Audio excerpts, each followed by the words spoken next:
Awesome. Okay. And let me just make sure the chat's open so I can see that. Brandy's asking, is the video on Fanshawe too? It's actually on our YouTube channel. So if you just YouTube Leap Junction, you'll find it there. It's on our website as well. Okay.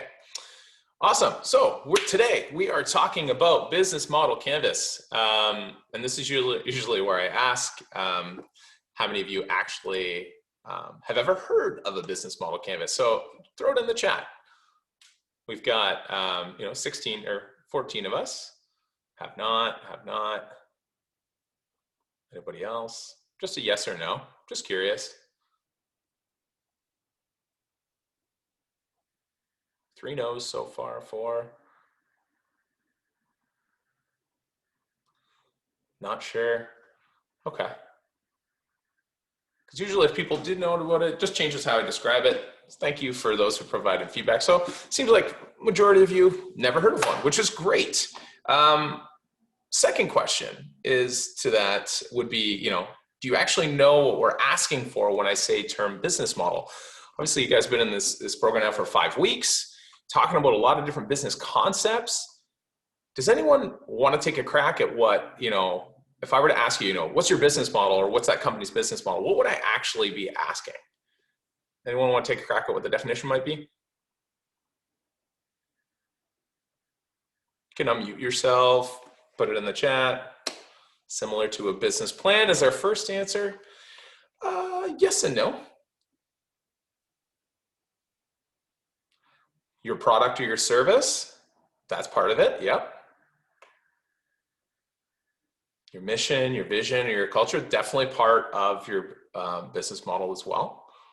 These are pieces, yeah. Any others? So I'm deliberately being ambiguous here because the truth is, term business model is kind of ambiguous. And oftentimes, it can be referred to almost like a piece of art, and like art itself, it's one of those things that many people feel that they can recognize it, just like when I'm asking you, what's your business model, but you're not quite sure how to define it itself. Now, the reason for that is that every business and every industry is quite different. And definitely there are similarities and universalities about business in general, but a model itself can be interpreted in many different ways from many different types of organizations.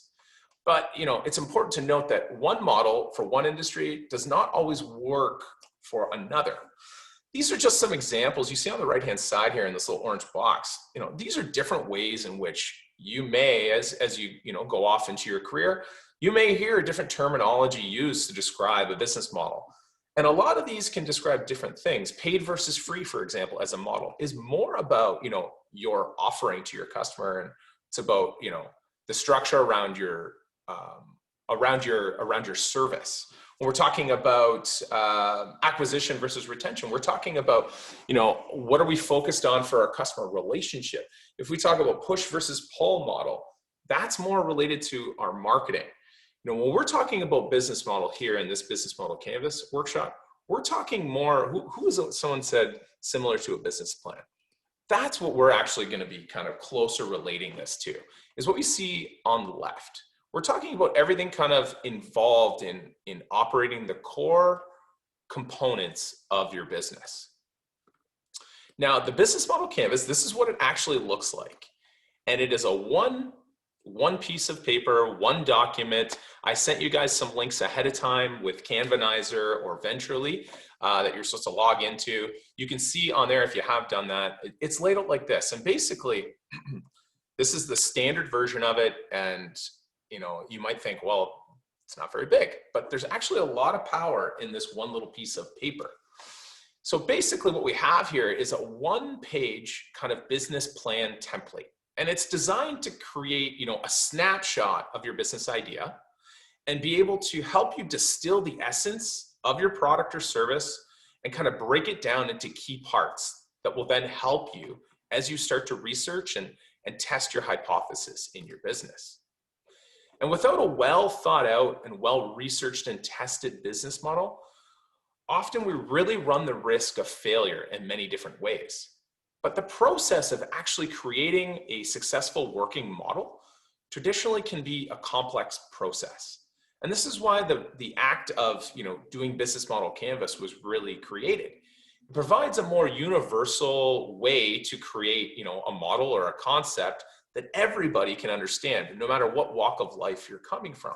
So whether you have a business background or whether you don't, the business model canvas is meant to be a tool that helps facilitate description and discussion of what you're creating in a way that is simple, it's relevant, it's easy to understand, and it doesn't oversimplify the complexities of how your enterprise is actually going to function. Now, if we wanted a textbook definition, what we actually use at Leap Junction is the top one. We call it a model that describes the rationale for how you as an organization, as a company, is going to create, deliver, and capture some type of value for a customer. That's what we really focus on. How are you creating the value? How are you delivering that value? And how are you capturing that value? Okay. Now, the business model canvas is definitely more of a tool than it is a document. And sometimes we even call it a living document. And the idea is to give you opportunity to map, discuss, and design a model that works for your company. And, it's a great tool, but a lot of people can kind of confuse a canvas for a business plan. They are not the same. And a business model canvas does not replace the plan, but it is definitely just as important of a tool to kind of add to your arsenal. I find that it's a little bit better to think of the business model canvas more like a lean version of a business plan. And it does lean into, if anyone's read the Lean Startup or understands Lean Startup methodology, it definitely gravitates towards that kind of, that type of startup culture methodology where we use a rapid prototyping, meaning we head into development of our idea and we head to testing with real customers as fast as possible. And business model canvas is a key component of that. Now, for many companies, depending on what your idea is, you might not be looking for formal funding or investment. Maybe you've saved up enough money, or maybe the business is small enough that you have kind of all the resources you need. So the canvas might be all you need instead of developing a fully fleshed out large business plan. Sometimes, often we still get you to build a business plan anyway when you work with us, but sometimes it might be all you need. And the idea of going through this is to help you avoid spending months of time working on a document like you see in this image here. I've had many times where someone has a great idea that they've been working on, and they spend a lot of time alone honing and crafting that idea. They come to my desk and they've got this giant binder full of awesome stuff. But unfortunately, within a quick discussion, we start to poke some major holes in that plan. And there may be things they overlooked or things that they just didn't understand. So what I like to do is, we get into Canvas, business model Canvas early so that, we can start thinking through the complete idea in a way that takes less of a time investment and allows you to start discussing that model very early on in the procedure, so that if there is a hole, a gap in what you've done, that it gets exposed early and we can fix it early as well. So it helps you to save a lot of time and a lot of money later on down the line. Now, the tool itself, it resembles, a painter's canvas, where the idea is that everything on here is connected. And what you see is 9 pre-formatted blocks. And the idea is that you paint the picture of your new or existing model with sticky notes. If you're using the digital version on Canvanizer eventually, it still allows you to put, sticky note blocks on there as well. And the 9 essential blocks we're going to go over in just a second in a video, and they each represent the core pieces of any business model, regardless of industry. And it is a very internalized look at the business. So what you won't see on here is a lot of external factors that can impact your business. This is internal look, okay? Where we usually start is in the center or at customer segments. So in the center, we have value proposition. Over here we have, so value proposition, the bundles of products and services that you're going to offer to, over here, your customer segments. These are all the people that you're going to be looking for to provide value to. We have channels here, customer relationships here, revenue sources down here, key partners here on the left, This is also what we call, everything on the left is kind of the backstage. It's everything behind the scenes that the customers don't see. We have key activities, key resources, and then all the costs involved in your business. We're going to go over each section in detail, so don't worry if I'm kind of going quick here. Okay, and the idea is that when all of these 9 blocks are well thought out and working together, in the process of figuring all that out, you'll have actually answered all the fundamental questions that every business model must kind of solve in order to have success. And now the canvas itself actually works best, I find, when it's either, if you're going to do a printed version, you really are more of a tactile person, visual, say blow it up and keep a living version of this in your office or wherever you're kind of working on it. And a lot of my clients, make a big version, and it's usually lives somewhere. The first, 1 or 2 years in your business, a lot of things are in motion, and the canvas is a great way to keep track of how that model is changing shape. And it's nice when it's in your face and you can see it because it's a constant reminder. So I've got a quick video here for you guys. We're just going to check this out, and this kind of explains each of the 9 building blocks in a little bit more detail, and then we're going to deep dive them even further. All right.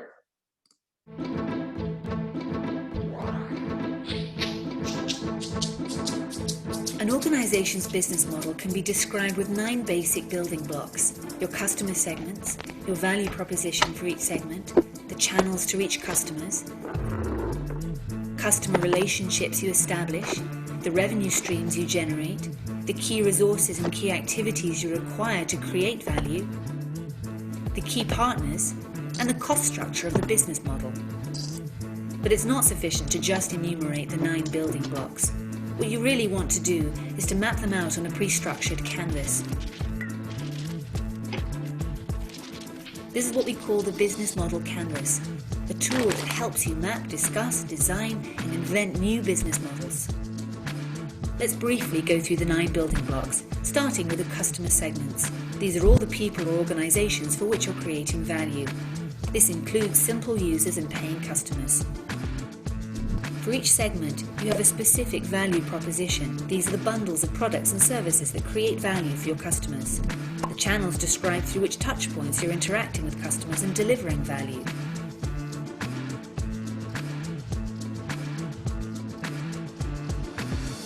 The customer relationships outline the type of relationship you're establishing with your customers.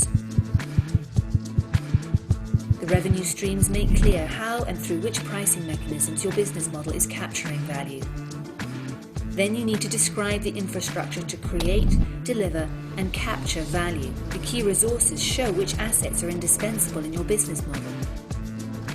The key activities show which things you really need to be able to perform well.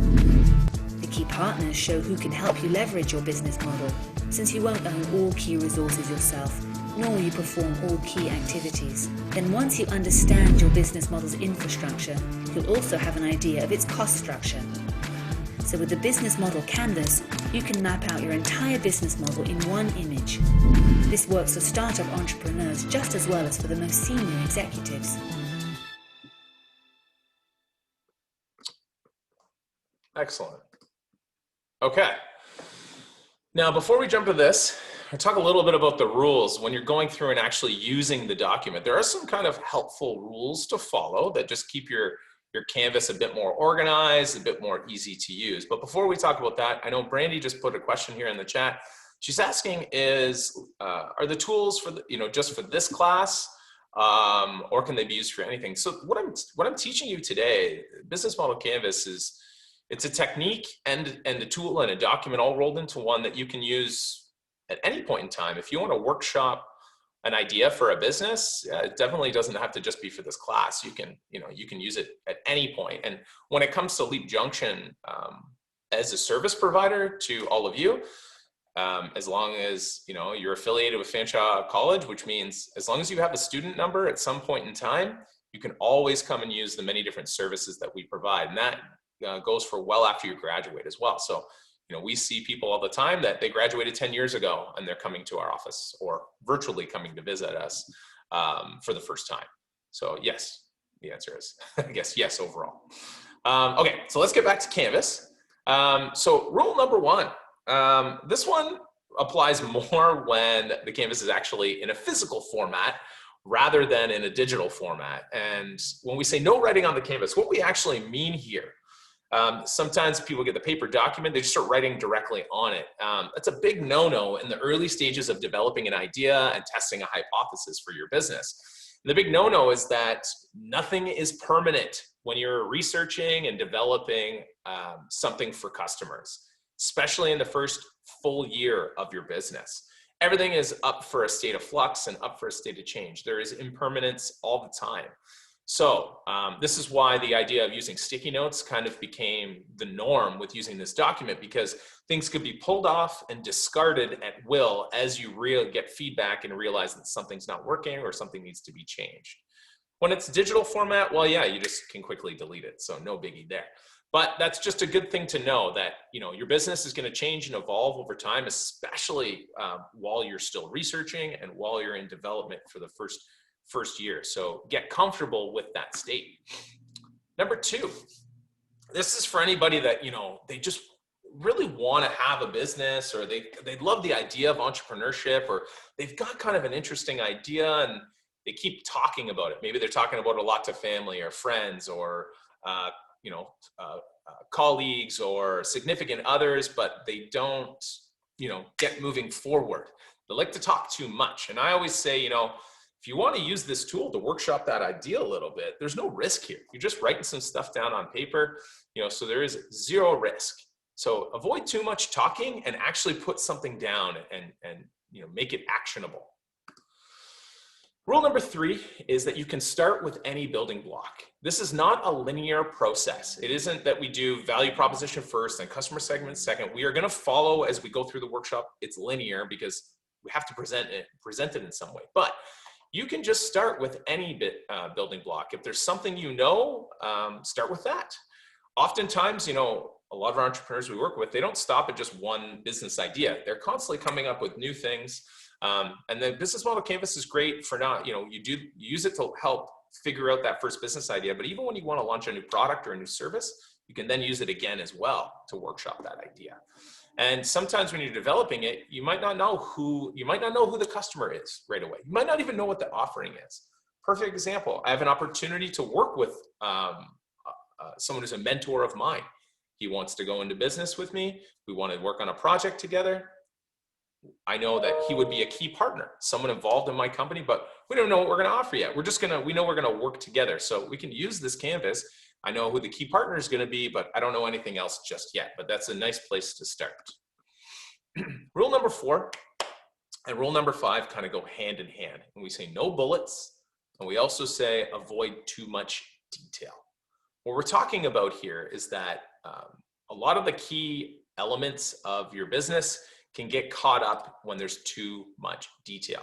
So we need to make sure that we separate each individual idea into a different block of sticky notes. So whether it's in the digital format, you're using separate ideas, go into separate boxes, or if it's a paper version, it goes on a separate sticky note. Because using more than one idea on a sticky note doesn't allow it to be reworked or redeveloped. So we want to make sure that it's fluid and that if something changes, you can pull off one piece and discard it. It doesn't affect the whole rest of your canvas. And now adding detail, it's appropriate when you work on the refinement of your business model, and in order to test and consider customer development. So when there's a lot of extra detail that needs to be written down, we keep a refinement notebook on the side. If you're using the digital versions of it, Canvanizer has a brainstorm section at the bottom. That's for that, but your canvas should stay clean and it should only contain the most important building blocks, when your objective is to explain the essence of your business model, which we also call, the blueprint, or what's the overall strategy, okay? So your canvas should have much more detail though, if the objective is to then serve for a blueprint for implementation. So if you're going forward with this, it's not just about giving someone a snapshot of the overall idea, but you're actually going to use it strategically, then it will be much more busier. It'll have a lot of refinement, but for what we're going to do today, what I'm teaching you, I say keep it more at that higher level. So when you're writing things down, we try to keep it to 1 to 5 words max per sticky note. If you're writing it out by hand, try to use a big marker. Or even pictures are helpful as well. So too many details, just hide the big picture, okay? Be precise with what you say. So don't be ambiguous. So for example, if a revenue stream for you was you make money off of advertising in this new business, that's great. But I don't know what you mean by advertising. That's really ambiguous, lots of different types of advertising. So if I was Google, for example, and Google was my company, well, how does Google make money off of advertising? Well, they do it specifically through keyword auctions on the Google Ads platform called AdWords. Okay, so you want to be specific with each of the things so that if I'm seeing it for the first time, it's not ambiguous. I get what you're trying to tell me. Okay, keeping it a bit organized. This is very helpful just to kind of keep it flowing well, and it helps you when you're trying to have a discussion with people about what it is your idea is. You can use a color coding system. If you do use a color coding system, typically we color code based on the customer segment. Most businesses aren't going to just have one type of customer. You will have at least a few streams of them. You'll have a primary, a secondary, and a tertiary group. And we color coded based on that. So maybe red for your primary, blue for your secondary. The reason we do that is that throughout the rest of the canvas, your main customer segment will be represented in different areas. In the value proposition, you'll have what it is you're selling to that customer segment. So customer primary and secondary might have different things you're selling to them. So I can quickly see, okay, blue in customer segment is primary. Oh, I know that blue over in value proposition. Oh, that's what they're selling to that customer. I know that, oh, how are they getting the word out to them? What channels are they using? I know if I look down to channels and I see blue there, I can then follow the customer segment throughout the whole canvas and keep it organized. Okay. For as is and to be. A lot of what happens in these early days of developing an idea, we start to imagine like the ultimate version of what this company is going to become. And that's okay. We want you to imagine that and get excited, right? But the problem is the ultimate version of what this business could be requires a lot more resources than you most likely have right now. So we try to make sure that we do not confuse our canvas between both what your life looks like right now and this business idea looks like right now versus the ultimate version. And I often say, create two different ones. Create one for 3 to 5 years from now when the business is up and running well, and create one for now, today, with the resources you have available to you, okay? What else we got here? So distinguishing between facts and assumptions. So I like this just to kind of keep a reference for yourself. When you're using the Canvas methodology, you're going to be doing a lot of research. There's going to be things that you start to put down here and go, oh, I need to make sure I develop more knowledge in these different areas, specifically around customer research. So if there is something that you're making an assumption, you're making a guesstimation. That's what we do when we first start doing the Canvas. We're just making some guesses, but maybe annotate it with a question mark and say, okay, I know that I need to put some facts in here, put some evidence in here, right? How do you know you're going to, that you have the right revenue source, that that's actually going to make you money? Tell me through actual sales or pre-orders. So if something is an assumption, make a notation of it. If something is a fact, make a notation of it. If something hasn't even been researched, make a notation of that on it as well. Okay. Designing models with a story, and every building block is connected. So oftentimes when we're developing these ideas, new things come in. A new product or a new service, maybe a new potential customer segment, but we don't have it all connected together. It comes in and could be a great new idea to explore. If it's a new area, but you can't connect it to the rest of the model, I always say leave it off, or if it's on a paper version, we put it on the back.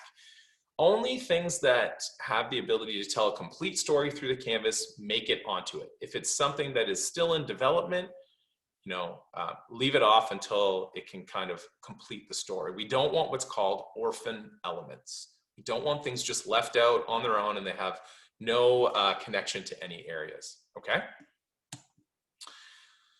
And then lastly, sometimes our businesses can get really complex. Imagine you're an online retail company, you're selling through Etsy, maybe you're selling through Amazon, you got t-shirts, you're doing wallets, you're doing this, you're doing that, you've got hundreds of products you're selling, right?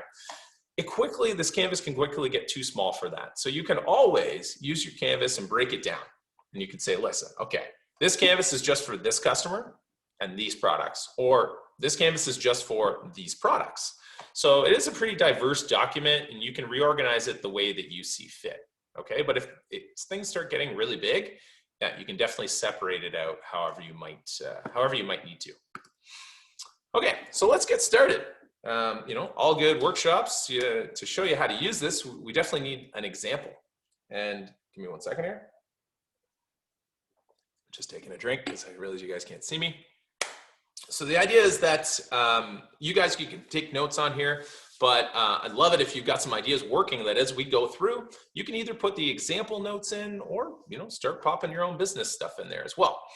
Now, I also want to mention that there is a secondary workshop to this, but it's called the Value Proposition Canvas. And this really helps you to develop amazing offerings for customers. But we can't actually create an amazing offering until we have a lot of knowledge on who our customers are, and we know a lot about their pains and a lot about their gains. So the secondary part of this workshop we offer on a one-to-one basis, and we also offer it as a group session. So if you are interested in exploring how to develop a great offering in the future for yourself personally, definitely come and find me, come and see me, and we'll work through this together. But you will need to have more knowledge about your customer in order to make it efficient. And the idea is to actually, once we gain that, we start to develop what's actually called a value proposition statement, which you may or may not have heard of before, which is one of the most versatile and key statements in a business. It helps influence many different aspects of your company, really helps with marketing and in creating an enticing offering. And we work a lot with our clients on developing killer value propositions. Okay, so I'll show you one of these using our example company later on. But yeah, we have 3 different workshops around developing value propositions as well. So our model company, it's one we've had for a while now, is Nespresso. Anybody not ever heard of Nespresso before? Just throw it in the chat. Have you heard of them? Have you not heard of them? Yes, never tried. I have heard.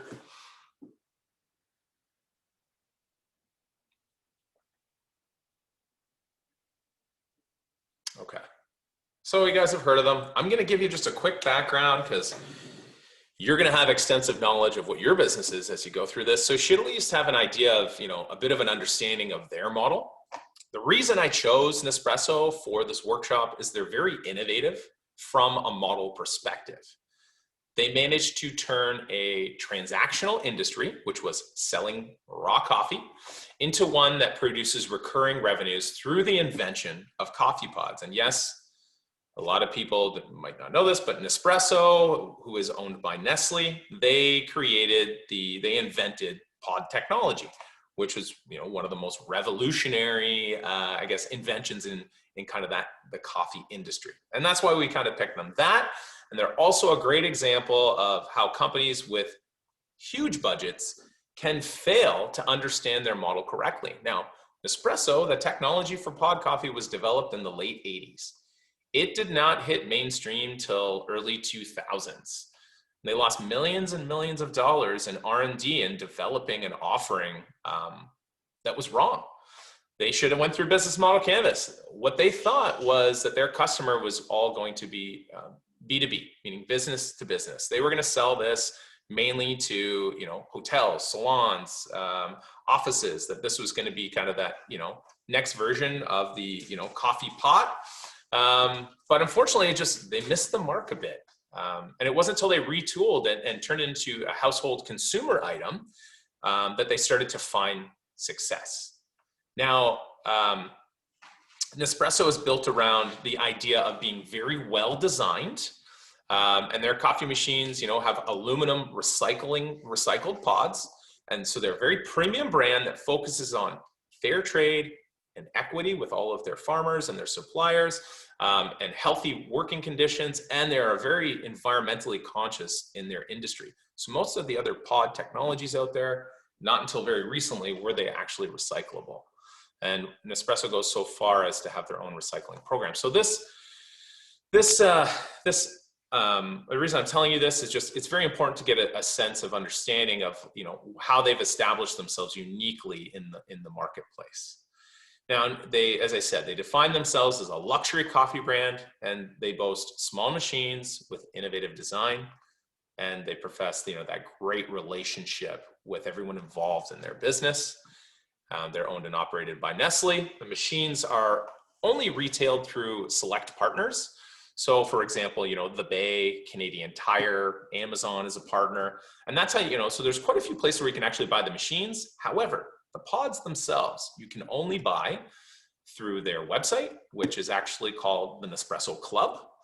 You can buy them over the phone, or you can buy them in specialty boutiques, which are only found in certain metropolitan cities around the world. Closest one to us would be in Toronto, and they have a test pop-up right now that's been at Masonville for the last year. So they're exploring a new market there. Now, Nespresso is often equated to, they're a great example of how a company copies another company's business model. So when they were retooling to be a consumer brand, they really looked to Apple to understand, how they had success. And they saw themselves as being very similar. They were a consumer product that wanted to use luxury and that premium look and feel as a way to attract a certain type of clientele, where Keurig, who is their main competitor, would be considered more like the Microsoft of the market. So, quality construction, ease of use, elegant look and feel, very savvy marketing, somewhat pricey in their industry, and very tight control over distribution, just like Apple has tight control over who can make apps for their app store. And you have a very Apple-like experience, even going so far as to have their own boutiques.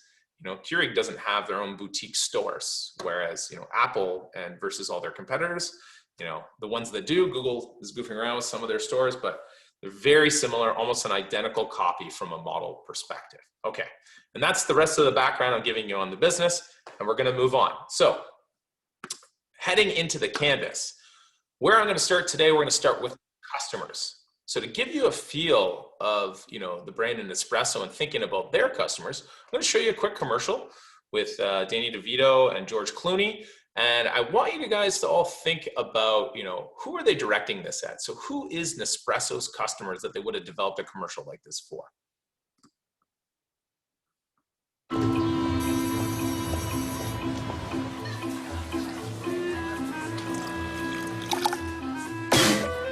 What's that? Espresso. Is that coffee? Yeah.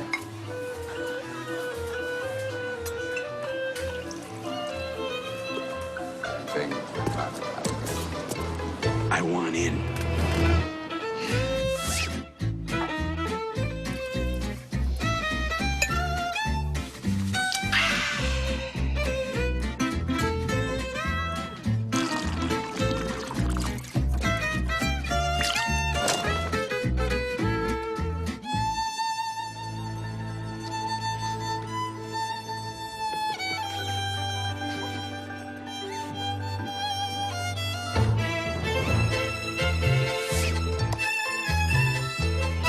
Ready. Is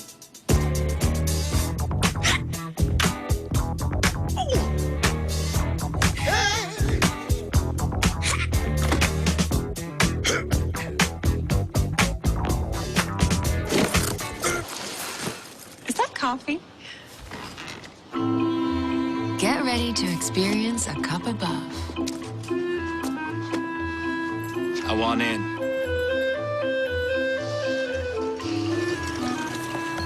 Nespresso. What else?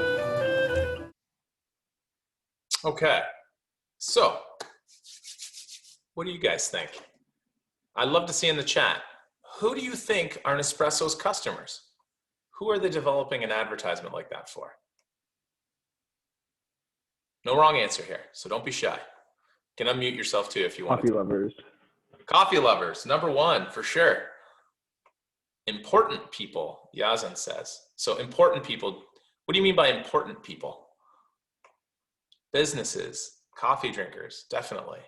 Workers, so like regular people, okay. Coffee drinkers who are looking for something a little more luxurious, definitely. Consistent coffee consumers, definitely. Offices, home use, employers. These are all great answers, guys. Good feedback, really good feedback. Usually I don't get much of a response on here. 9 to 5ers, so kind of the working, regular workers, employees, yes. As you can see from, an ad like that, there's kind of a bit of a split comparison. And that's just the approach they took with this marketing campaign that, believe it or not, that's been actually going now for, I think, better part of 15 years, using George Clooney as the spokesperson and Danny DeVito involved in their advertising in many different ways. That's mainly just used in their North American advertising. But yes, they use this kind of comparison. You know, they have George Clooney, who represents the brand, who is, you know, that luxurious individual who is, you know, of means and refinement. And Danny DeVito represents kind of the everyday Joe, you know, drinking that, you know, boring old coffee. And he kind of represents, you know, the mass group of individuals. And, you know, but if you get an espresso, you know, Danny DeVito can become more like George Clooney, more refined. So it's both for the people who already have refined tastes, and it's also for the everyday normal Joe who may aspire to be more like that, right? So there's a lot more psychology going on in an advertisement like that.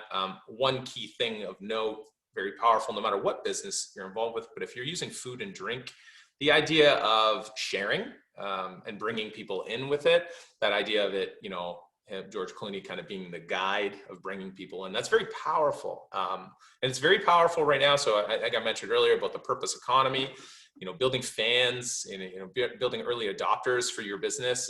It is all about that feeling of bringing people in and you being the guide and really making them feel comfortable with your brand and your business. But great answers, everybody, and thank you. So when thinking about who your customers are going to be, you know, and develop, you know, taking a crack at the canvas for the first time, you know, when you head into this customer segment area, the first thing we do is we do some brainstorming, and we literally just write down, okay, who are all the people or organizations, if I'm a B2B business, that I'm actually creating some type of value for. And in order to better identify and satisfy these potential customers, you may have to group them into what we call distinct customer segments. And this is, you know, the act of doing it. It's termed customer segmentation. And it involves dividing up, you know, all this massive customer base into groups of individuals that are similar in some specific way that's going to be very relevant for your marketing. Now, each segment consists of customers with common needs, common behaviors, common buying patterns and traits, you know, which are all dependent on your type of industry that you're going after. But we want to get as detailed as possible here. And usually the first time going through this, you don't really know anything about these people. You just have just a general assumption about who they might be. But customer segmentation, you know, it can and it should get very detailed. But again, when it's your first attempt at the canvas, we usually don't have a lot of information yet. So it's okay to generalize a bit here, and then, you know, you do further research as you move forward.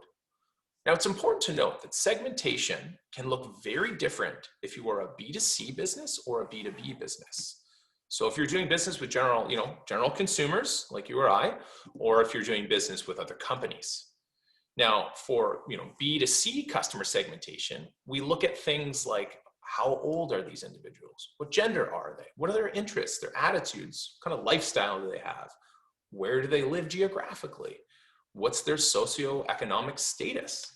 What language do they speak? And what are their, you know, spending habits like? And the list can go on and on and on, and customer segmentation can get very, very detailed. For B2B, we're more concerned with segmenting, you know, industries and companies. So we look at, you know, who are the decision makers at that business? And are there, you know, certain job titles we're looking for? You know, what is their actual industry sector? Is the company private or public? And what is the size of the business? How many employees do they have? Where are they located geographically? You know, maybe I'm selling a technology to a business. You know, what are their buying patterns like? Are they seasonal, or this is a one-time buy? Those are just some examples. And Brainy's asking B2C. B2C is business to consumer. So regular household items, so anything that you would buy as an individual is business to consumer. If I was a company buying things, then it's B2B, so business to business. Now, when you're going through this, you might have one or several large or small customer segments. Again, it's going to depend on the industry that your business is involved in. But the most important thing to remember here is that you cannot serve everybody. That's why I put this on the slide. Everyone is not your customer, okay? So you must make a conscious decision about which segments that you will serve and which ones you're going to ignore. And that can be a very hard part of this when you first get into it, is trying to figure out who is not your customer. Because going general in today's marketing and in today's world, generalizing your offering to try to capture everybody, it doesn't work anymore. It's better to focus on very small niches and focus really well, okay? So I have some questions on here, and these are questions to get you thinking about, how you might go about identifying who your customers might be for your idea. So you want to ask yourself, who do you serve, or whose needs does your product or service meet? What jobs or objectives does your product help customers?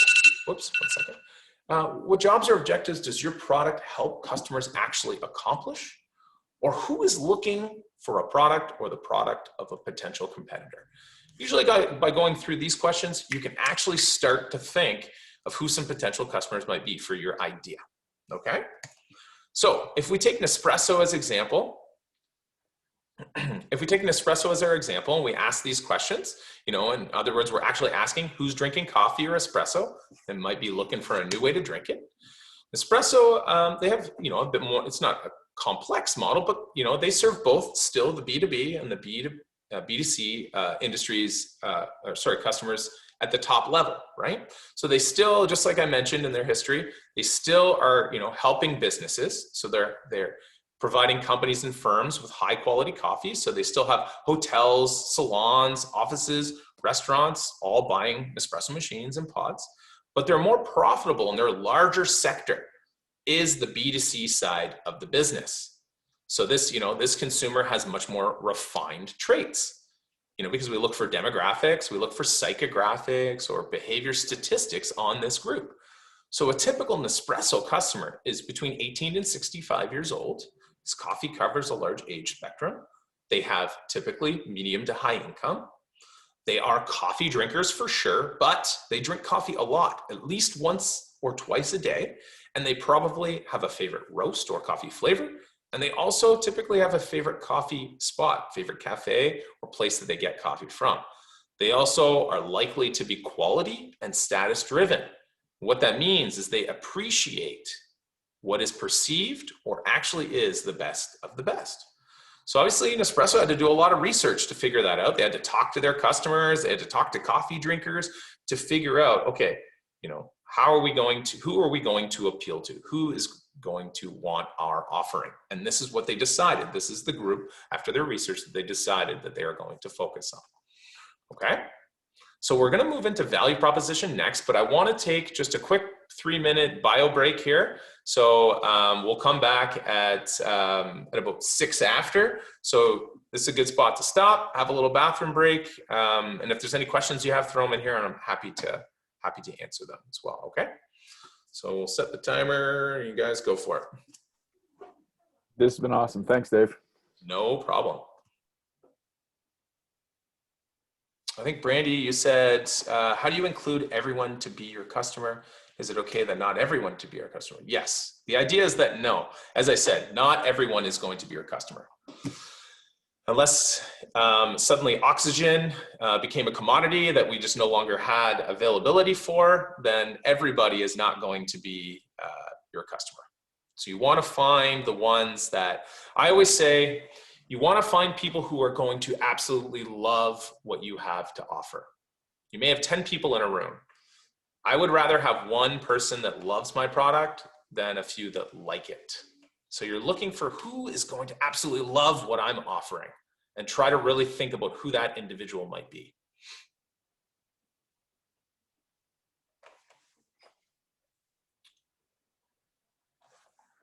Nathan, I'm not quite sure what you mean by the onceler?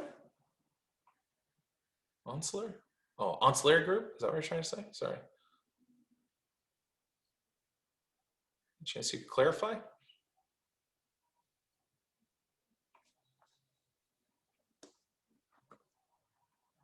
I'm just going to run and refill my water. I'll be right back, guys. Oh, it's a movie where oxygen becomes, oh, interesting. I'll have to check that out.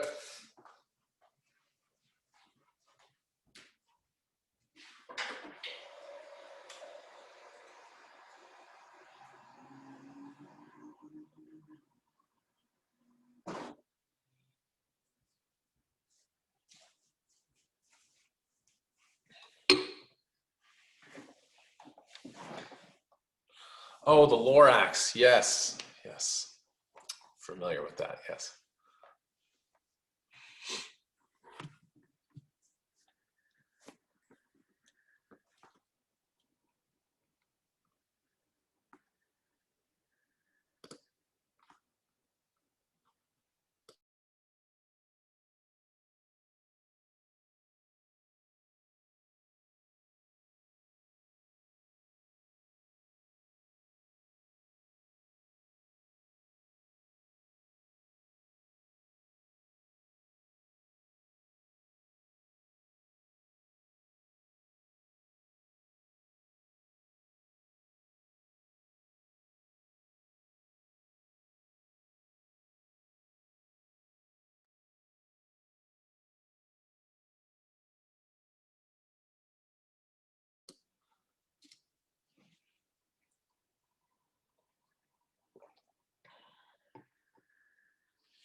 Okay. We're going to jump back in here, guys.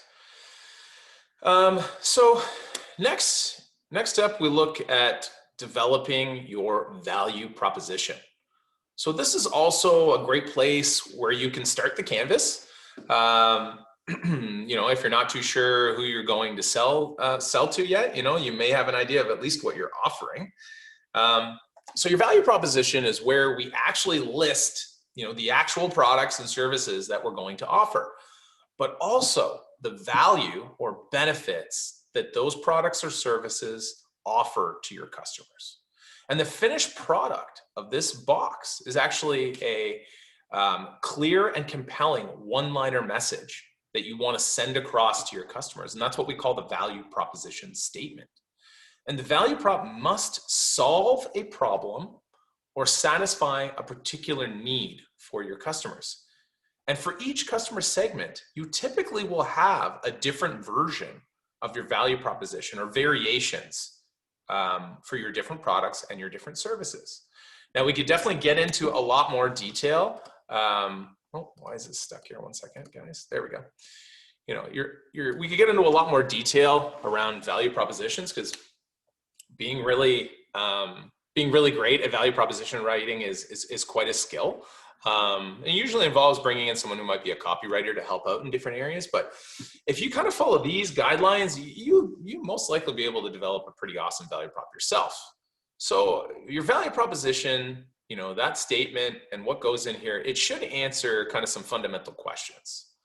First one is, why do your customers actually buy from you? The second one is what actually motivates people to choose you? And are your products or service, to choose you, versus the hundreds of alternatives that might be out there? And also it answers the question of what makes your company and your products better than all the rest. What makes you unique? So perfecting your value proposition, as I said before, it can increase your conversion rate and improve your marketing strategies across many channels.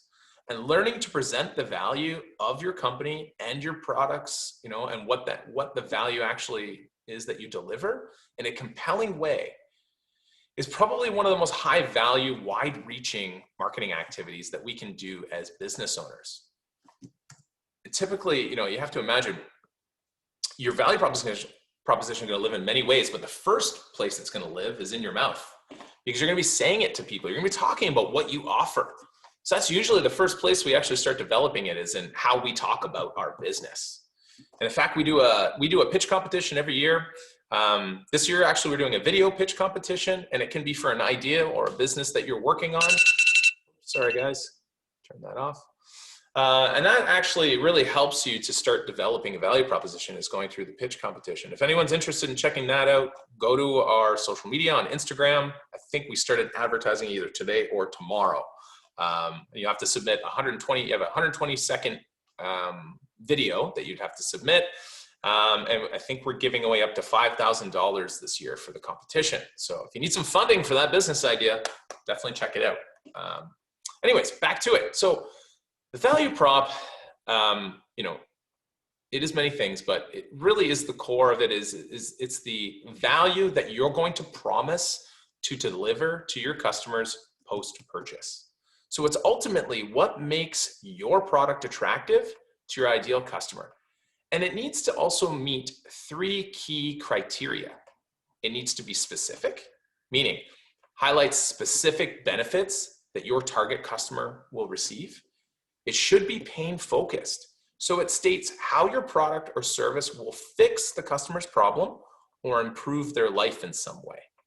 And it also needs to be exclusive, meaning it highlights your competitive advantage and it sets you apart from your competitors in some way, shape, or form, okay? Now, as I said, there's different ways that your value proposition will live. Typically, we're just talking about the highest level ones. We have, 2 important ones here. So your website obviously is an important, prominent place that your value prop will live and be displayed. But your value prop is more than just, a big, bold heading on your homepage above the fold. So, we have first and foremost, the one that you want to develop first is your company value prop. And then you want to develop one for each product. So we have the product value proposition statements as well. And those become guides that will help you develop all your communications about your company and about your products and services. And that's why we focus a lot on this, because you need to get these areas right so that you can start attracting the right people, okay?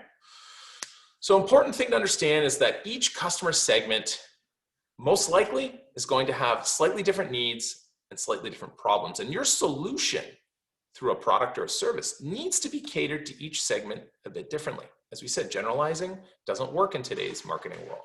So make sure to leave room when you're working in this box here on the value proposition area, make sure to leave some room to describe the benefits that customers can expect from your various bundles of products and services in your company, okay? So in order to design great value props, we definitely need a bit of a deeper understanding of who our customers might be. So research is definitely needed. But one thing to understand is that we always observe first and design second.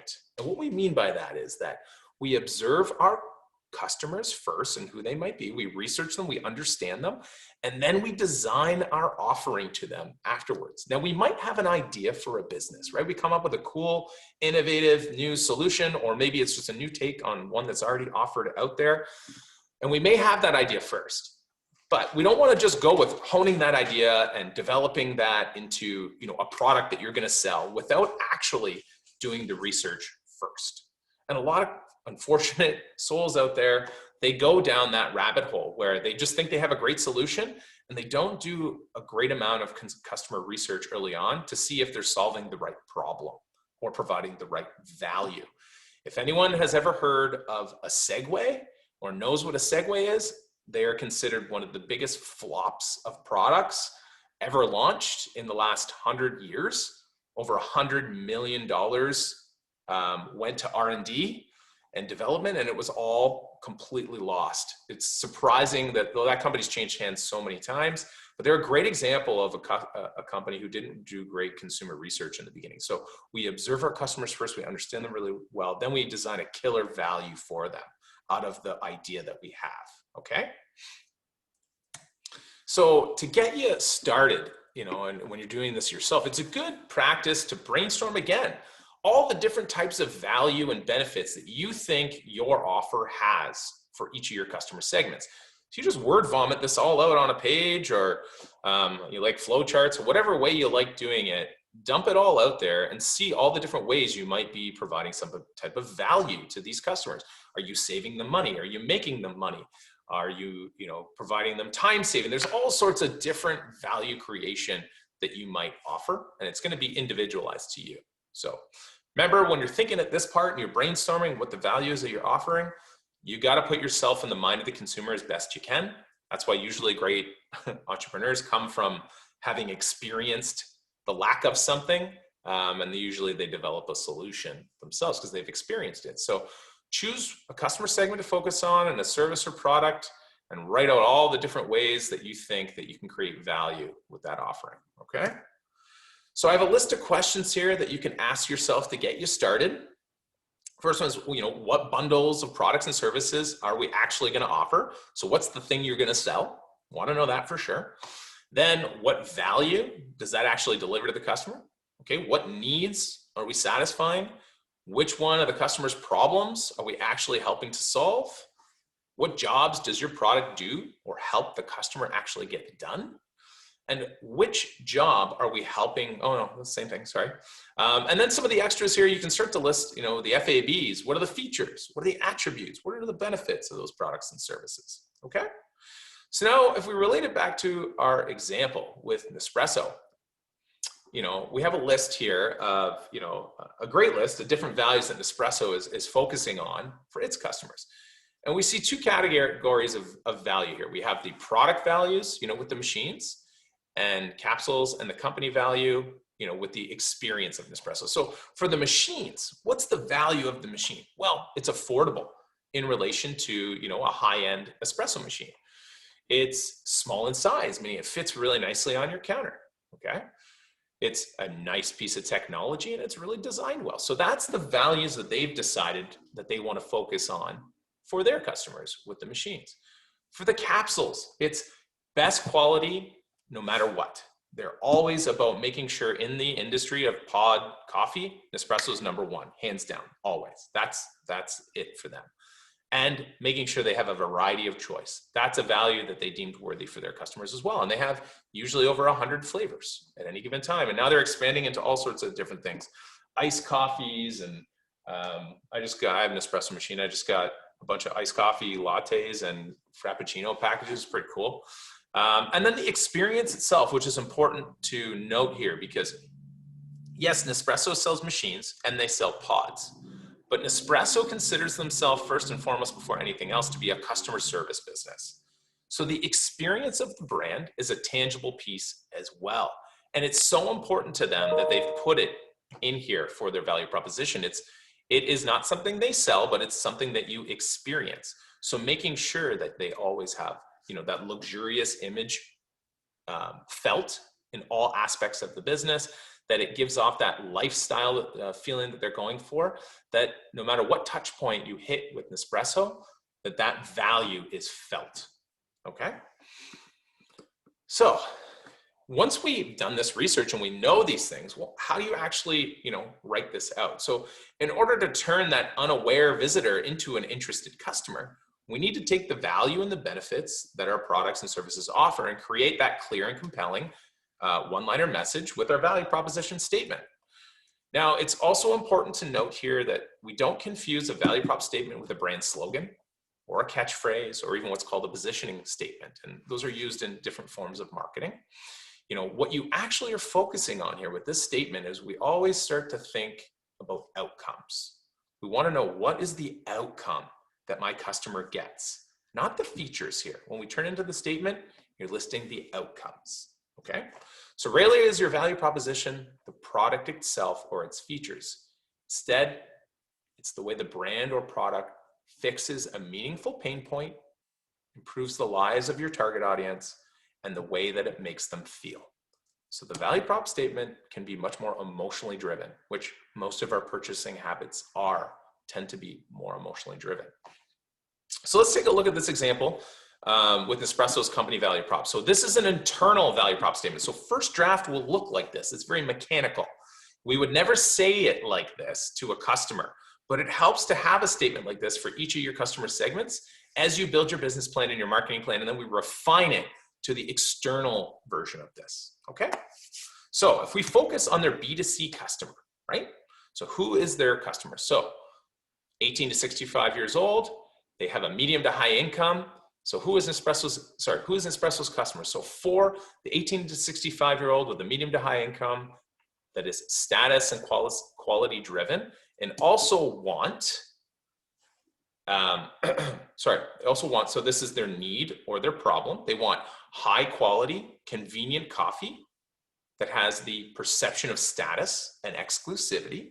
So Nespresso was developed to help with providing you consistently with the best coffee, conveniently in your home, with a sense of style, luxury, and elegance, and in a manner that is ethically and environmentally sustainable.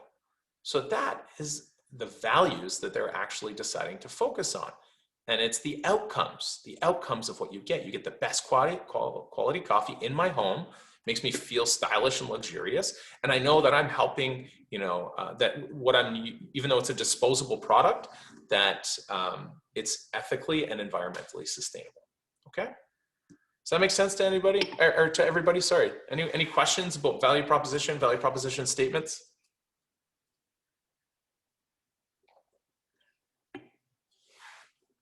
Seems like we're okay. Excellent. Well, we will move right along then. So now we're heading over to the channels section of our business model canvas. And channels are really important because they are the vehicles that are going to help create our parts of our customer experience. So they are the touch points that allow you to interact with your customer and actually deliver that value that you've created. So they answer the question, how are you connecting your value to the people who want it? And they are the vehicles that prove to your customers that you are the one to solve their problem, okay? Now channels, they serve several functions, and I'm gonna go over each one in detail. They help with raising awareness, they help with allowing customers to evaluate you, they help with giving the opportunity to purchase, they help with delivering your actual value proposition, and they help with providing customer support. So for awareness, what are we putting here for awareness? So awareness is all about exactly that, getting the idea out there, getting what your offering is to the customer. So raising awareness is about marketing and advertising. So this box is where you would put, okay, what are you planning on doing for marketing and advertising? And you need to be specific here. Are you doing an automated email marketing campaign? Are you doing Google AdWords? Is it social media marketing? And if it is, what platforms is it? Lots of marketing opportunities out there. You're doing billboards? Are you doing some type of, bus stop campaign? There's so many opportunities out there, so you want to be specific, okay? So first and foremost, what's your channel for raising awareness? Next, you got to think about giving your customers an opportunity to evaluate you. If they become aware of you, now they want to know, they want to know a little bit more about you. Typically, it takes a consumer these days quite a few times of seeing a brand before they take some type of action on a brand piece of content or marketing. So we got to provide a home for them to go to and evaluate whether or not you have the offering that we need. This is typically, your website. Definitely in this day and age, it's your Google My Business page. Those are super important. It can be your social media channels. So lots of opportunity here for evaluation. But we just have to make sure that when we open ourselves up to this evaluation and all these possible channels, that we're properly managing them. So if customers evaluating us on our website, that's a bunch of different vehicles of communication we've opened up on there. We may have a chat box on that website. We might have a contact form. We might have a phone number or an email. Now we're on Instagram, but we're on Facebook, we're on Twitter, we're on TikTok. That's a bunch of communication channels that now people can reach you through. Google My Business page, they're writing reviews on there. You might have a TripAdvisor account. Holy moly, that's a lot of different ways that customers can talk about you and interact with you. So you need to just make sure when you're providing all this opportunity for evaluation that you put your best foot forward, meaning the information is correct, the information is helpful in pushing people further into your sales funnel, and that you manage them properly when someone is trying to actually reach you and comment with you or talk to you. So you can't just build these things and then just leave them. You have to actively be there and interact, okay? The next channel we're talking about is purchasing. This is a really quick one, but it's important to note because in this day and age, it is a touch point, especially when we're talking about digital businesses. People have to pay for your product or your service. So how are you providing that? What type of merchant processor are you using? Are you going to let people pay with e-transfer? Or is it with credit cards? Are you going to have debit cards? Are you taking cryptocurrency? Are you doing gift cards? These are another interaction point, and when you get to that final payment point on your website or wherever it might happen, whether it's in person through an invoice, you don't want this to be a point of friction. You want it to be a smooth process. So you need to make sure that you understand your industry well enough to know, okay, what do people expect in this industry? What is the standard for how people are going to pay for my product or service? And do I want to offer the same thing? You might not be able to afford to do all of it in the beginning, but just make sure that you've thought about this. And if you are going through this, make sure that you're looking for providers and actively, you don't want to just pick the first one because there's a lot of competition in this area as well. Okay. Next, we're talking about delivering. Delivery, yes, if you're a physical product, we have to think about shipping and logistics. So what am I using, for shipping and logistics? But then if we're not a physical product, we're a service. Here we're actually talking about how you actually deliver on that service. Is it face-to-face? So is it human to human? Is it automated? This kind of influences our next box, which is all about customer relationships. But this is where you want to kind of touch on that and think about that kind of extension of your brand. Is it in person? Is it over the phone? Is it online, etc.? Okay. Lastly, most importantly in channels, it's the last touch point, is about providing post-purchase customer support. So we've created this awesome offering. We've got a cool website and we're selling stuff online, or maybe it's all in person and we've got a power washing business, but eventually someone, without a doubt, regardless of industry, will have a problem. They're gonna have a problem with your offering in some way, shape, or form. So how are you just providing support? So is it a chat box on your website? Is it a virtual assistant? Is it a phone number? You just gotta make sure that you're hitting that touch point too, okay? All right, so if I'm Nespresso, these are the questions we gotta ask. How do our customers find you? How do they buy? How do you deliver? And how do you provide support? So for Nespresso, a lot of that is solved, we've got their website, they've got social media channels, they have a Google My Business page, they're doing lots of different types of online advertising here. Obviously I can't fit everything an international brand's doing in this little box, but you get the idea. They have their physical stores or their boutiques, they have partner retailers. So lots of channels, lots of touch points for a brand of this size. Yours might look much smaller, okay? This video, really quick, it just gives you kind of details of the channels that Nespresso uses and shows you the importance of the customer relationship that gets developed through these different channels.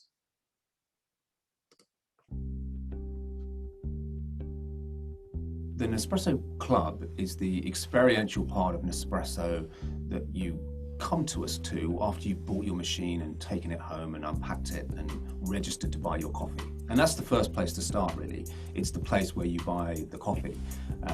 We make it as convenient as possible. You can buy it online, you can buy it over the phone, you can talk to one of our coffee specialists at one of our call centers and they can direct you to the types of coffee that you might find more appealing to you across the range that we do. It's also there for troubleshooting as well, and on any rare occasions that you might need to call us with problems with your machine, we can talk you through it. Most of the time we can do it actually over the phone and troubleshoot there, but on some occasions we might even offer to come out, collect your machine, give you a loan of another machine and bring your repaired machine back to you.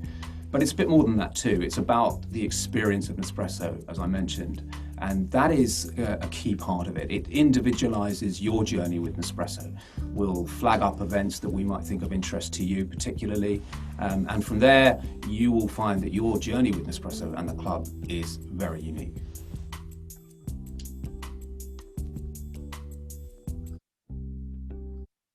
All right, so as you can see from that video, as I said, Nespresso, they're a coffee company, right?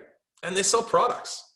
But first and foremost, they're a customer, like many businesses, they're a customer service business first. And to them, making sure that their customers are taken care of and that they have a great experience, no matter what touch point they hit with Nespresso, is very important to them. So they are a customer service business more than anything. It's all about making sure that you have a great experience every time with them. And that is their cornerstone of what's made them unique in their industry. They really double down on that personalization and making sure that you feel valued with them. and they go well above and beyond anybody else in that industry. And it's why they're number one worldwide. Okay. Which that brings us to our next kind of box is all about, we have our customers and now we have to understand how we actually want to engage with them. What kind of relationship do we want to have with them? Okay. So this box is very individualized for our companies because everyone, their opinion on this is going to be very different. What the relationship looks like is completely up to you as the entrepreneur. Okay. But the idea here is to describe the types of relationships that you're going to establish with your different customer segments and describe how you're going to get new customers and then keep them once you have them. So those are two very different relationships. When you're trying to acquire them for the first time, the relationship might look one way. And then once you do have them and you're trying to keep them, the relationship changes a little bit. So you also need to define whether or not the relationship you have with one segment is different than another, or if it's always the same, if everyone gets treated the same, okay? How do you engage with each of them? Is it personal? Is it automated? And here we think about a few different motivations that drive kind of actions, sales and marketing actions of businesses. So what are called customer acquisition, customer retention, and boosting sales or upselling. Because all three have different actions and all three have different experiences, as I said. So it's the difference between acquiring and retaining people, right? So what are you doing during acquisition? What are you doing during retention? And what are you doing when you're trying to upsell or boost them? Providing more value to a current sale. So questions that you want to ask here of yourself. What type of relationship does each of my customer segments expect in this industry? And how are we engaging with our customers? Must also consider how costly these different types of relationships are and how are they integrated across the rest of our business model, okay? No wrong answers there. Every relationship can be a bit different. So this is another video to give you an example of how Nespresso has created unique relationships with their customers through the development of their boutique stores. So actual cafes and coffee shops for a product-based business. So these boutiques, they sell the product there. Yes, you can buy the machine. Yes, you can buy the coffee, but it's actually a cafe as well. So this just gives you a sense of how far, what the lengths are that they go to make you feel unique and to establish a really different relationship with their customers than their competitors.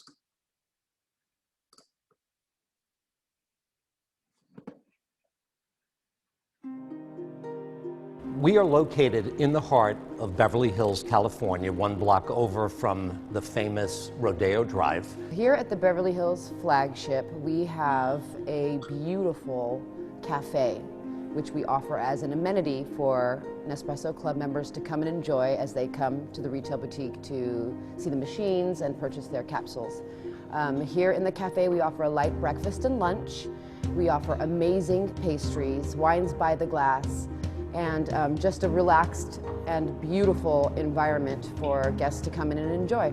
And of course, our boutique towards the back of the location, where we sell our machines, our coffee, les collections, our accessories, and certainly sign up new members on a daily basis. It's a beautiful balance of modern architecture and yet a very down-to-earth, organic feeling.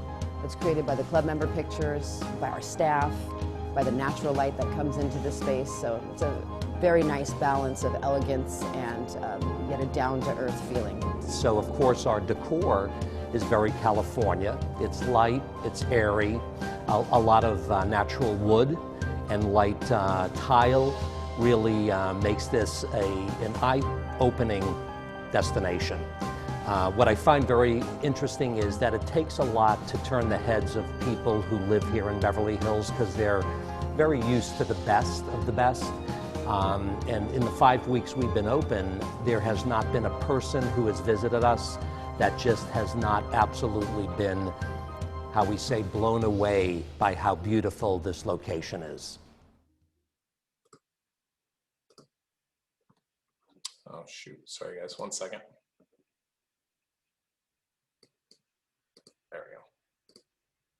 Okay, so as we can see, Nespresso in their industry, the relationships and that they've established with their customers is super important. It should be for regardless of what industry you're in, but for them, they've really placed this large importance on being unique and personalized and making every touch point feel luxurious. And so far as by creating, they definitely don't need those boutiques to sell their brand, but you do feel part of something bigger when you're involved with Nespresso. And so that relationship that they've crafted, the idea of the club and the membership. Brandy's asking how much is a membership. Membership costs one machine. So once you buy a machine, you become a member. So what does the relationship look like for you in your business? And that's totally going to be up to you. Okay. So now we're going to move to the bottom. We're going to finish kind of the front side of the canvas with revenue streams. So here, what we're thinking about is all the cash that I'm going to generate from each of my customer segments. So obviously you got to ask yourself, what are my customer segments truly willing to pay for and how much? So this is where we actually list off the things that you're selling, because sometimes what our service or our product might be, there's a bunch of different variations of it. So this is where we're going to list all of them. What's the actual thing I'm selling? Okay. So the idea is to try to think of as many revenue streams as possible, because we don't just want to have one, because that becomes volatile. If something goes wrong and we no longer can offer that revenue stream, well, then we need to make sure we have other things we can move towards. And sometimes you want to think, okay, how can something be a one-time payment? But maybe that's what we call transactional revenue, but sometimes it could also be recurring. So is there a way we can do ongoing payments, to either deliver some type of value or provide post-purchase customer support? So I challenge you, as you go through your canvas, try to think of as many possible revenue streams, both transactional and recurring, that you can. You can also try to mess around with trying to offer some of your services for free. Take Nespresso, for example. At those boutiques, you can have free food, you can have free coffee, you can have free wine, right? So how can you be different there as well? So start by just listing off what you're selling, how much you're selling it for, and if you've confirmed whether or not people are willing to pay that price or not. And then start messing around with, experimenting with tons of different other ideas for revenue streams. So, you're asking these two questions. What are customers paying for? How much are they paying? Okay. The thing to consider here is how much does each of these different revenue streams, how much is each one going to actually contribute to my overall revenue as a company? So if I'm Nespresso, right, I sell pods, which are capsules, I sell machines, and then I also sell accessories. Now, Nespresso, because they use that lock-in strategy, you got to buy the machine and then you got to keep buying pods. We call that a lock-in strategy. Because of that, 92% of all their revenue as a company comes from the sale of capsules. 4% comes from the machines, and the rest comes through the sale of various accessories. Okay, so what will this look like for you? That's what you got to answer. Often, this area is not big enough for all the things you might put in there, and that's where that refinement notebook comes in handy as well. Now we're going to go to the left side, and we're going to start going through this part really quick, because these areas are not necessarily, don't necessarily involve a lot of the research involved in developing our business model. So key partners on the far left-hand side. This is basically, we start to think about anyone who's external to you right now that could help you provide the value you want to offer. So either help you create it or help you get it to the customer. So this, is your network of suppliers and partners that help you leverage your business model in some way. And often with startup entrepreneurs, this list is very small to start, but then it grows over time. Because partnerships really are the cornerstone of most business models. And you won't most likely own all the key resources you need or be able to perform all key activities in your business by yourself. So partnerships, they help in reducing costs, through outsourcing or sharing of infrastructure, and they reduce risk and uncertainty where a competitive environment, has a lot of uncertainty. So, this could be a lawyer, it could be an accountant to start, it could be a rich uncle, or it could be maybe you're trying to make a client who's making a therapy robot right now. He has a robotics mind, he's a roboticist, but he doesn't have a business mind. So he's looking for a partner right now to help with, business development and marketing, right? So that's a key partner he's looking for. So what does this look like for you? It's going to be very unique. So you got to ask yourself these two questions to sort of think about who your partners might be. So what else do you need to make your model work? So, and who can do the work that you can't do or that maybe you don't want to do, okay? So for smaller sole proprietors, as I said, this section is going to be limited or small, but for Nespresso, they're an international company. Obviously, they have a large network of key partners and suppliers, bigger than I could fit in this box. First and foremost, they have the machine manufacturers, they have the coffee bean suppliers, they have retail partners, they have shipping and logistics companies, they have marketing company that helps them develop those cool commercials with George Clooney and Danny DeVito. They've got IT support, they have coffee sommeliers like the one you saw in the video earlier. So lots of people involved in this model to make it actually run and operate. And in fact, I think they have over 11,000 employees alone that are involved in this business. Okay, so sorry, you don't want to list employees here. They're not part of that, goes into resources, but just to give you an idea, when you're a company of that size, of course, you're going to have lots of key partners involved in your organization. So next, we move over to key activities. So this area here is it's a highlight point. The key activities describe the most important things that you as a company have to do to make the entire model work. So it is, what is required to create my service and product, to reach my market, to maintain my customer relationships, and to earn that money. And this, of course, like many boxes here, is going to differ depending on the industry that you're in and the business model type. So you just got to think about what your business needs in order to perform well and deliver its value, okay? So I'm going to jump ahead here. There we go. So if I'm Nespresso, what do I have to be doing? Well, I have to be constantly producing coffee and making new machines. That's how you stay innovative when you're technology-based business, right? New machines, new coffee, new flavors. So you're producing, so R&D and production, very important for them. Marketing and branding, number 2 on this list. Every business, regardless of industry, marketing and branding should be number 1 or number 2, always. You have to be getting the word out. You have to be, bringing people into what we call your sales funnel constantly.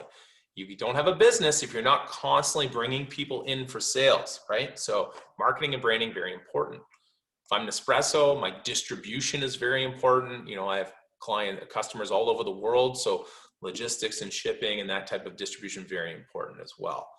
And then lastly is, making sure that we're ensuring that unique luxury experience. We're curating that experience. That's a key activity of Nespresso. Okay. So then we move on to key resources. So what we do here is we go back and we look at the key activities. We look at key partners. We look at everything in the whole canvas. And, for each key activity, you should be able to outline the resources and assets that you need to carry out that activity. So here you describe only the important assets and resources. So what are the things you actually need to capture, create, and deliver that value? Now, these can be things that you own. They can be things that you rent. They can be things that you lease. They can be things that you acquire from key partners. Okay? But it's very important to make this list exhaustive. And you can use the high levels of physical, intellectual, financial, and human resources to kind of guide you to get you started, right? So if I'm Nespresso, what's an example of a physical resource? Well, that would be, physical resource that I'm going to need is the production centers themselves. Physical resource I'm going to need, well, I want a cafe. I need these boutiques, right? If it was intellectual property, well, Nespresso has many patents on the pod design, or the capsule design, and on the machines as well. So that's intellectual property resource that they have. Financial resources for you, be focusing more around your startup costs. So what are your capital expenses to get you off the ground, to get you up and running?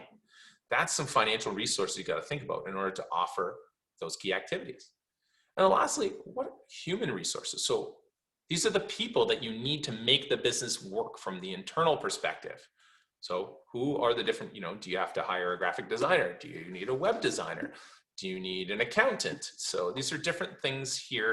Again, we often see a little overlap between key partners and human resources here, and that's okay.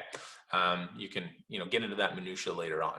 But key resources, very important, as I said, to be exhaustive, because this box influences the cost structure of your business. And this is really, if there's one box that's most important, it's this one here. We want to know, we have to know all the costs involved in operating this business model. Okay, so think about, what are your expenses, or what does it cost to operate this business? So how does your, you want to actually know how your revenue generation on the right-hand side eventually is going to stack up against the cost structure of your business. So you'll want to know, there's a reason why they're side by side. How does what you're bringing in stack up against how much is going to go out? And this will be your first time kind of seeing that, to make sure that this is a model that can actually work in the real industry. Right? So obviously you want to look to minimize costs where you can. And, we teach, you want to try to operate as lean as possible where you can as well. But honestly, it can't be stressed enough. You must know the overall cost to operate every aspect of this model. So considering Nespresso, what areas would we put in here? Well, I would have to go and make it very detailed, and I don't have access to their cost structure. But things you would see on here would be, costs around production. So farmers production, manufacturing, those coffee specialists. What's that costing them? Are those one-time payments? Are they ongoing? For designing and R&D, what's all the costs involved there, right? For that distribution and logistics, who am I using? Using DHL or FedEx, or do I have my own shipping company, right? For marketing and branding, producing TV advertising for Nespresso, very expensive, right? Especially, the extensive social media presence they have as well. So cost structure, you want to use your kind of key resources as your guiding light to start introducing all the potential costs, because you're for sure going to miss things here. Everybody does. I did, in my first business, there's lots of things you just overlook, and that's okay. But at least when you take a crack at it this way, you can actually start to, gather up a list that should cover the big things, okay? So that brings us to the end. And I know, that was a lot, probably a lot to go through. And we've got just a few minutes left. So I just want to show you guys one video here. I'm going to skip that one. I'm going to show you guys this video here. And the gentleman you see in this picture is Alex Osterwalder. He's the creator of a company called Strategizer. They really helped to popularize the idea of using business model canvas to sketch out business models so that, that we can use this to build successful companies. So I'm going to let you watch him. I think it's a 2-minute video. And you're going to watch as he walks through the business model canvas for Google's business model. And he does it one sticky note at a time here. So don't worry if your canvas, you're going to try this and yours is probably not going to look like this. It's not an exact science. But the idea here is just, to understand that we use this to share and develop a practical language of, of what our business is about. And we do it so that we do go through this so that we can do this early on in the process of developing our ideas. And the idea is to have better strategic conversations around how my organization, my company, creates, delivers, and captures value so that we can get feedback as early as possible, okay? So give me 1 second. I'm going to cue this up because it's an external link.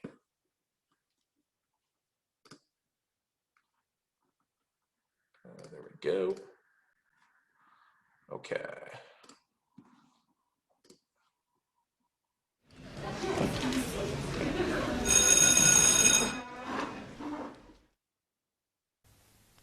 So let's start by sketching out the business model of Google. And we're just going to look at the essence of their business model. So we're not going to go into the details. We're going to look at the blueprint of their strategy. So let's start with the value proposition. Google helps us find information, and no value proposition is independent of the customer segments. So who are they targeting with this? Users globally. Ask yourself, when did you do a Google search the last time? Probably the last 24 hours. So how does Google reach us? Through which channel? Through google.com. And what kind of relationship does Google establish with us? Well, it's 100% automated. You can't just call Google and ask them something, right? It's automated. Now, what do we pay for what they offer us? Nothing. Google is free. This is a business model that's based on a free service. So what do they have to be able to do to offer all this? Let's look at the backstage of their business model. First thing here is that they have developers who do software development. They have developers who do network development because behind Google is a very, very, very substantial IT infrastructure. And what do they also have, which is something we might forget, is intellectual property. Google started out with very specific algorithms that allowed them to offer this value proposition to better find information on the web. Now let's look at the partners they have, and I'll keep it very simple here. It's basically the telecom infrastructures that offer them the pipes to reach the internet. Now let's look at the main costs, and when we have this sketched out, we very quickly can sketch out the costs, mainly IT, and the bandwidth of their service on the internet. Now this is not yet a very good business model because everything's for free. So we need to look at the second part of their business model. They're targeting advertisers. And what do they offer advertisers? They offer them an audience to reach and sell advertising. So what we need to put here in the infrastructure, in the key resources, is a large base of users. Without a large base of users, they don't have a value proposition to advertisers. How do they reach the advertisers? Also through the internet, also through Google, but through Google AdWords, their program. And how do they earn money from this? Well, you could say it's advertising, but you want to be more specific. It's basically keyword auctions. It's auctioning off keywords that makes them a very, very wealthy company. Now, if we look at the relationships, it's also automated, which allows them to create a very scalable business model. And voila, you have the blueprint of Google's strategy. Okay, I think, give me 1 second, let's switch back here. Awesome. So as you can see there from Alex, like obviously he can cruise through that really fast, right? And he runs workshops like this with small businesses and corporations all the time. And he's able to, you know, speed through this. But when you're doing it, you're going through it, you're researching as you go through, right? So you're not going to have that extensive knowledge in the beginning, but the idea, the real value of going through Business Model Canvas is it helps you to, you know, uncover what you don't know and learn new things, have a housing for it in one concise document that actually can be used for a presentation. When you're going through with a business idea and developing a company, you're gonna have to talk about that company so much, networking, you know, to possible customers, to possible investors, to new partners. You constantly be having to talk about it. And if your model is a bit complex, the Business Model Canvas and the way it's laid out, how you can turn that into a pitch deck or a presentation is a great way where you can use this entire model and quickly tour someone through what it is you've developed, what the idea is, and they'll be able to get it really quickly and understand. Like Google's business model is extremely complex.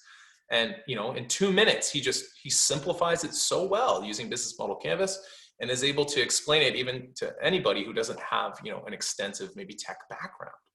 So with that, I leave you guys with, oh, sorry, I just clicked the wrong button there. I think that is all I have. So now is your turn, you know, to develop your own Business Model Canvas. And I know that you got lots of stuff, you know, to work on this semester. You're all going to be building business plans and things like that. But if anyone needs individual help and wants to just chat more about, you know, different areas of this canvas or different ideas, please do not be afraid to get in touch with me. just reach out. You can set up an appointment with me one-on-one anytime. My calendar is on the Leap Junction website. So you just go to leapjunction.ca, right on the homepage, you click book appointment. You'll have to make yourself a quick and easy account. And then you choose me as the advisor you're looking for and click on intake meeting, and we can have a chat. And it's that easy. We can either do it over the phone or we can do it over Zoom, whatever you're most comfortable with. And definitely please, if anyone has questions now, we definitely have a little bit of time. So if there's anything specific that you want to ask, go for it. But if not, I say good luck and have a good rest of your day. And yeah, good luck with your entrepreneurial journeys. Connor, I think, has a question for Dave, because I have no idea. Dave, are you still there? I sure am. First and foremost, Dave, we just want to say thank you very much. We appreciate you taking all this time with us. We appreciate all of your insight, your guidance. This has been amazing. Thank you so much. Hey, no problem, man. It's always fun to get a chance to talk to people in your class. I love the program you're doing, and I really hope that I eventually see some of your faces. I'm quite confident that will occur. And we'll see you again for sure. I'm sure these guys will probably end up with you.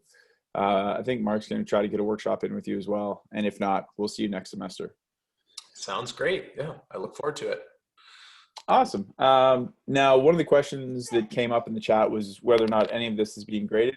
Guys, this is not for marks right now. There's nothing that you need to submit for it. I just want you to take in everything that Dave's worked with you on today, looking at the business model canvas. If it's something that you do want to use, Dave, I've talked to you about this before. What each of our students are doing is they have one idea that they are taking all the way through the program. So from now until the end of April, their assignments, whether it be in my class, Mark's classes, or the other classes, they're trying to use them all in the context of their one big idea. And this is just a tool, gang. Going through the business model canvas like this hopefully gives you a better idea of how to pull it all together, which is what we hope for. As I said, there's no marks associated with Dave's discussion today, but we do appreciate the time.